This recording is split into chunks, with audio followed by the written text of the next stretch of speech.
How's it going, everybody? It's Malifaux Burns reveal time, and it seems like I've been granted the final time slot. Sad, I know, but I'll do my best to make this a good capstone. Before we get into it, let's play a little game. Once I figured out the pattern with all these previews, I started to challenge myself to guess which masters have been revealed after looking only at the new dual keyword model. Sometimes this was easy, and sometimes harder, so let's see how you guys do with my reveal. Are you ready? This is the White Rabbit Company. As you take a minute to think about your guess, I want to briefly rant about how cool this two-master reveal system has been. Just by looking at the three revealed models, you immediately get a sense of the theme or narrative playing out in their struggles. Anya and Tony are pitted against each other in a corrupt company conflict, with simple drudge workers having to choose sides between preferential treatment or union solidarity. Jedza and Zoraida, perhaps Malifaux's two oldest entities, have each decided to take things into their own hands, becoming more active forces in the world. Karis, Reva, and others have joined forces with the destructive Burning Man to cleanse or perhaps rebirth the world through fire. Hoffman and Von Schill find themselves out of their depths, requiring acceleration of advanced technologies to keep up with these powerful forces. And now, perhaps most impactful of all, hats! Look at this guy, he's got a hat, and he's got a hat. This guy has a really big hat, but is it as big as this hat? And look at this crazy dude, he's got what, like 3 hats? 5 hats? That's not enough hats. You need a hat? Do you need a bigger hat? Lucky for you, the White Rabbit Company makes hats. Alright, that's enough fun. My reveal is for Big Hat and Redchapel. Let's look at some master cards. First we have Sheamus, aka Sebastian Baker. The first thing I noticed about Sheamus is that he's now a traditional summoner. Arise My Sweet lets you once per turn summon a Redchapel minion off of a corpse marker, just like you used to in 2nd edition. If that corpse marker was dropped this activation, he gets +1 and a crow, making his summoning a lot easier to pull off. He can drop that corpse marker either by killing a model, or through amputation against a living, beast, or undead. But really, in the early turns, any corpse marker will do. His summon upgrade gives slow and celebrity, which spreads distracted during interacts. Strange, since summon models can't interact with strategy markers, only schemes. And aside from Doxy's bonus action, none of the minions have a good way to escape combat without disengaging, and most schemes require being pretty far away from the action on average, although 6 inches is a fairly versatile range. Sheamus's defenses were also totally flipped on their head. He now has 6 defense, 4 willpower, laugh off, and stealth. He also has a new talent scout ability. Once per activation, if this model is the crew's leader, after an enemy model engaged by this model takes an action, it gains distracted +1. That combined with stealth makes it hard to attack Sheamus in combat and hard to attack Sheamus from range. You have to have a pretty good willpower targeting action at a middle range or with a 2-inch engagement range so you can attack him without being within his 1 inch. His Bladed Bouquet does pretty average damage and pretty poor for a master really, but it does give distracted +1 automatically.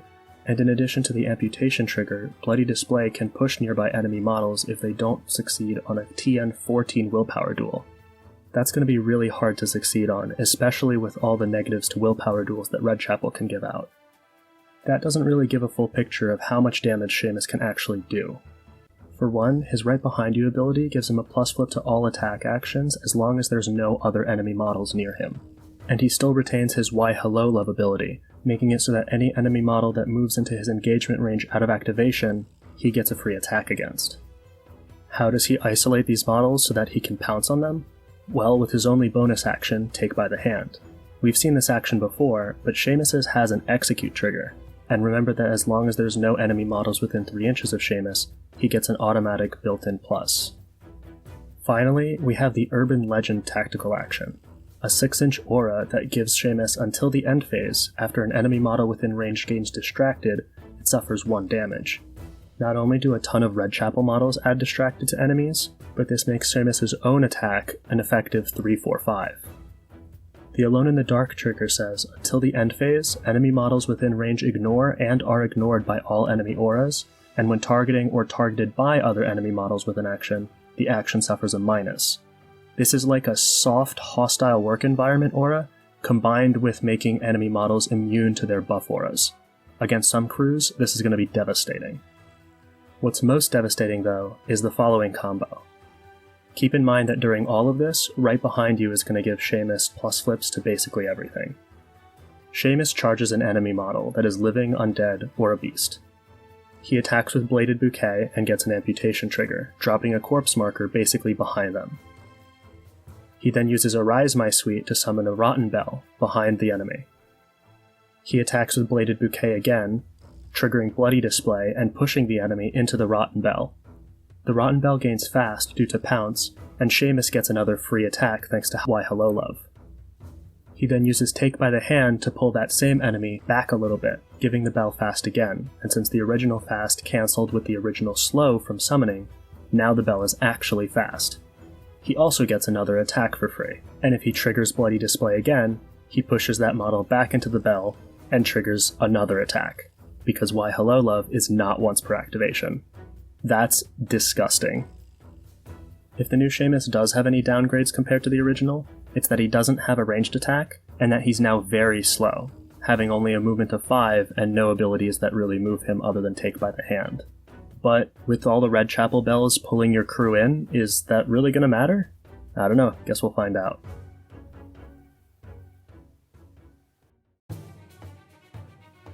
Next, we have Summerteeth Jones, Lootmonger. This new summer gives up the ability to summon any kind of minion, but he does become a swarm summoner with Ransack.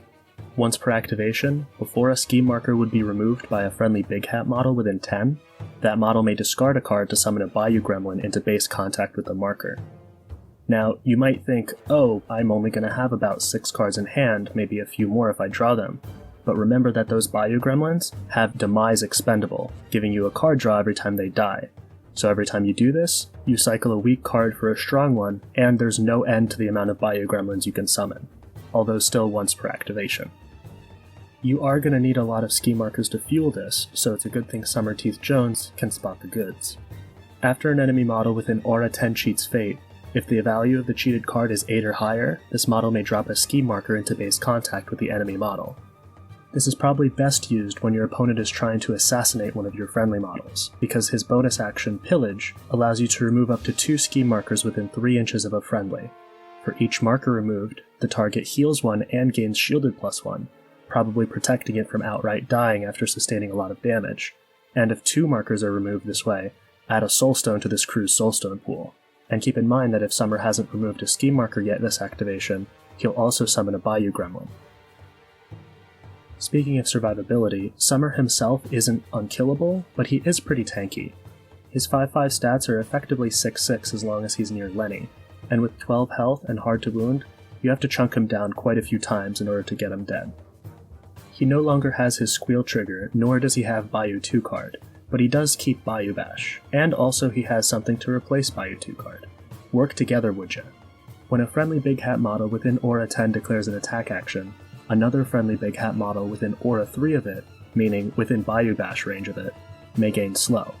If one does so, the action receives a plus to its duel. Now, this isn't necessarily as good as Bayou 2 card in some cases, since it requires some positioning and it requires your little gremlins to gain slow.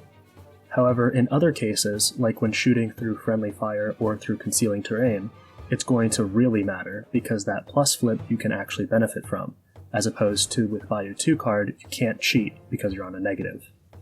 I think it's less scary than Bayou 2 card in general, but much better against handling many defensive abilities. On the offensive front, Summer has 2 attack actions. His melee Sack of Loot has a range 1 and a stat between 5 and 7 depending on Bayou Bash. It deals pretty poor damage, but that damage is increased to 3/4/5 if you remove a scheme marker within 2 inches, which is another way to summon a gremlin during his activation. The attack has 2 phenomenal triggers, either getting stunned or Shove Aside, which most of us should be familiar with by now. Throw Junk is his new gun action, and though it has poor damage, it does come at a stat 5 to 7 with a crow built in, and has 2 really good crow triggers. If you're attacking a beater, you can delay to give the target slow, and if you're attacking a scheme runner off on the flank somewhere, you pull it a little bit towards you and give it staggered, making scheme running much harder for it. It also has a tome trigger to drop a scheme marker into base contact, which can give you fuel to summon more Bayou Gremlins later, or just score you schemes. but I think I really saved the best for last. Now, usually in Malifaux, you take one action and you get one result out of it. Either you attack or you move approximately 5 inches. Usually we consider bonus actions that can move 5 inches or so to be pretty good because they save you on taking walk actions. And the charge action is really efficient because it lets you both move and attack without requiring 2 actions. Let's get into Gremlin Raid. Gremlin Raid targets a friendly model within 10 inches and only requires a 6. First, you push the target up to 6 inches towards a ski marker in its line of sight. If the target is a big hat model, it then takes a gun action, which will probably benefit from Lenny's Gremlin General for +1 to the stat. This is already as good as a charge action with run and gun, similar to how Bandit does it, but we're not even done yet. If you get the Crow trigger, you trigger Ready Boss. Target may remove a ski marker in base contact with itself to gain focus +1. So in addition to a 6-inch move, in addition to a gun action, in addition to effectively a free concentrate, you also get to remove a ski marker, basically doing 4 actions worth of effects, all in one action. Would you believe me if I still told you that wasn't the best part? The best part is the Ram Trigger Secret Mission. Now, it does take an action from Summer to do this, but until the start phase, ignore the target's insignificant ability, if any, after pushing the model and after letting it take a gun action. What this means is both of Summer's Skeeters and all of the little gremlins that you're constantly summoning are now scheming threats, and significant threats, and your opponent can't just ignore them, he actively has to consider them as threats for scoring your schemes. Even if you never do this once, just the pressure and possibility of that, and holding Summer's activation until late in every turn, is hugely impactful, and will have your opponent wasting tons of actions trying to kill individual little gremlins, or at least remove the markers that they would spawn from if you remove them instead. All in all, the new Summerteeth Jones is going to be a very scary scheming threat, while still retaining some solid ability to fight directly too. If you're going against him, definitely take Blasts and Shockwaves, and try to take something that can use corpse markers too. There's going to be a lot of those lying around. Now finally, we're back where we began, with the White Rabbit Company. And look here, it's a comfortable hat upgrade. Their bonus action is Tailored Fit, range 6 inches, and they only need a 5. Friendly Big Hat or Redchapel only, push this model 3 inches toward the target, then attach an apparel upgrade to the target. Let's start from the bottom first. Torn Clothing lets you discard the upgrade to reduce damage by 2 to a minimum of 0. Now, not only does this make the action effectively worth 2 health, but there's a lot of attacks and triggers in Malifaux that require damaging an enemy in order to apply the additional effect to them. Torn Clothing can make it so that you literally aren't damaged and won't suffer those additional effects. Now let's look at the main benefit. The hat makes the man. This model's controller and friendly models may treat this model as a scheme marker, ignoring its insignificant ability, if any. When this marker would be removed by an effect, discard this upgrade instead. The effect is still treated as having removed a marker. The most obvious use for this ability is in the new Big Hat, where you can attach this upgrade to a Bayou Gremlin or Skeeter and have that model scheme for you despite being insignificant. The model won't count as a model for things like Breakthrough's reveal condition, but it will be able to act as a scheme marker for any other purpose. However, keep in mind that being ignored by strategies and schemes for being summoned technically isn't the insignificant ability, so you won't be able to score schemes with this on the turn that you're summoned. Even if we ignore insignificant models, just in general this hat can be very useful. Any model can now use all of its actions to walk or disengage and still count as a scheme marker at the end of it all. Whether it's the distance you needed, like a fast Rotten Bell moving 15 inches, or if you just needed to emulate a Don't Mind Me effect so that you could disengage and still score a scheme at the end of your movement, it's going to be useful. But let's go back to the stat card. Defensively, the White Rabbit Company can be a bit squishy. Their defense willpower 5, they have Innocent Bystander, and they have Manipulative, with 7 health. The combination of Manipulative and Innocent Bystander means that as long as you're not taking focused attacks, they're generally safe, even if you get unlucky. And with 7 health, much more often than not, they're going to be able to survive their first attack. Don't get complacent though, you are going to have to protect them.